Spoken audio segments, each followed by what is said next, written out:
আসসালামু আলাইকুম, welcome back to cooking studio by Monalisa. আজকে আপনাদের সাথে ময়দা, বেকিং পাউডার, বেকিং সোডা ছাড়া নরম তুলতুলে ব্রেডের রেসিপি শেয়ার করব। আশা করি আজকের রেসিপিটি আপনাদের অনেক বেশি ভালো লাগবে। একবার আপনারা এভাবে ব্রেড বানানো শিখে গেলে আর বাজার থেকে কিনে খাবেন না। চলুন আর বেশি কথা না বাড়িয়ে মূল রেসিপিতে যাওয়া যাক। যেহেতু আমি আজকে আটা দিয়ে ব্রেডটা তৈরি করব, তার জন্য এখানে আমি নিয়ে নিচ্ছি 3 কাপ আটা।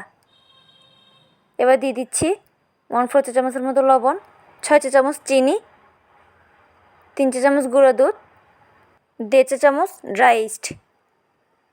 এখানে আমি যেহেতু 3 কাপ আটা ইউজ করেছি, তার জন্য 1.5 চা চামচ ইস্ট দিয়েছি। প্রত্যেক কাপের জন্য আমি এখানে 1/2 চা চামচ করে ইস্ট ইউজ করছি। এবার শুকনো উপকরণগুলো একসাথে খুব ভালো করে মিশিয়ে নিচ্ছি। এবার উষ্ণ গরম পানি দিয়ে ডোটা মেখে নিব। অবশ্যই পানিটা অল্প অল্প করে দিবেন, খুব বেশি পানি একসাথে দিতে যাবেন না, এতে করে ডোটা অনেক বেশি নরম হয়ে যাবে। ডোটা মেখে নেওয়া হয়ে গেছে। 5 থেকে 6 মিনিট ময়ান দেওয়ার পর ডোটা এরকম কনসিস্টেন্সিতে যখন চলে আসবে, তখন আমি এখানে দিয়ে দিচ্ছি 2 চা চামচের মতো রান্নার তেল। তেলটা দিয়ে আবারও খুব ভালো করে ডোটা 4-5 মিনিটের মতো ময়ান দিয়ে নিচ্ছি। খুব ভালো করে মেখে নেওয়া হয়ে গেছে। আমি যেই বাটিতে ডোটা মেখেছি সেই বাটিতে যেহেতু ডোটা ফুলবে, তাই বাটিটা ছোট হয়ে গেছে, তার জন্য আমি অন্য একটা বাটিতে ট্রান্সফার করে নিচ্ছি। ওই বাটিতে আমি আগে থেকে তেল ব্রাশ করে ডোটা রেখে এবার আমি ঢাকনা দিয়ে ঢেকে 1 ঘন্টার জন্য রেস্টে রেখে দিব। অবশ্যই গরম স্থানে রেস্টে রাখবেন, এতে করে ডোটা খুব তাড়াতাড়ি ফুলতে পারবে। ডোটা 1 ঘন্টার জন্য রেস্টে দিয়েছি। 1 ঘন্টা পর প্রথমে আমি মোলটা রেডি করে নিব। মোল্ডে তেল ব্রাশ করে নিচ্ছি। এখানে আমি স্কোয়ার মোল্ডটা ইউজ করছি, আপনারা চাইলে যে কোনো মোল্ড ইউজ করতে পারেন। তবে আজকে আমি যে ব্রেডটা তৈরি করব তার জন্য স্কোয়ার মোল্ড হলে ব্রেডটা বেশি ভালো হবে। এবার ডো থেকে বাতাসটা বের করে নেব। উপর থেকে একটু আটা ছিটিয়ে দিয়ে হাতের সাহায্যে এরকম ট্যাপ করে ডো থেকে বাতাসটা বের করে নিচ্ছি। এবার আমি আবারও 2-3 মিনিটের মতো ময়ান দিয়ে নিচ্ছি। এবার আমি ডো থেকে অল্প অল্প করে লিচি কেটে নিচ্ছি। এখানে আমি 9টা সমান ভাগে লুচি কেটে নিচ্ছি। লিচি কেটে নেওয়া হয়ে গেছে।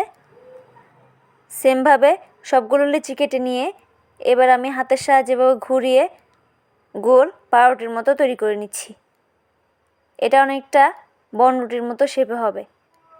এবার এক এক করে হালকা একটু ফাঁকা রেখে প্রত্যেকটা বনরুটির শেপটা আমি দিয়ে নিচ্ছি। যেহেতু এটা রেস্টে রাখার পর আরও কিছুটা ফুলবে, তাই একটু গ্যাপ রাখতে হবে।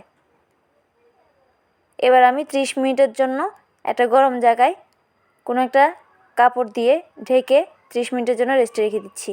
30 মিনিট পর এখানে আমি ডিমের কুসুম নিয়েছি। ডিমের কুসুমটা ফেটিয়ে এবার আমি ব্রাশ করে দিচ্ছি।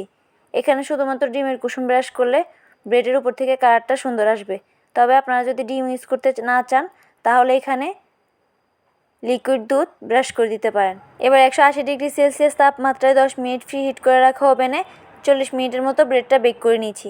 তবে আপনাদের ওভেনের তাপমাত্রার উপর নির্ভর করে সময় কম বেশি লাগতে পারে। ব্রেডটা ঠান্ডা হয়ে যাওয়ার পর এবার আমি নাইফের সাহায্যে চারের সাইড দিয়ে একটু ডিমোল্ড করে নিচ্ছি, এতে করে খুব সহজেই মোল্ড থেকে ছেড়ে আসবে।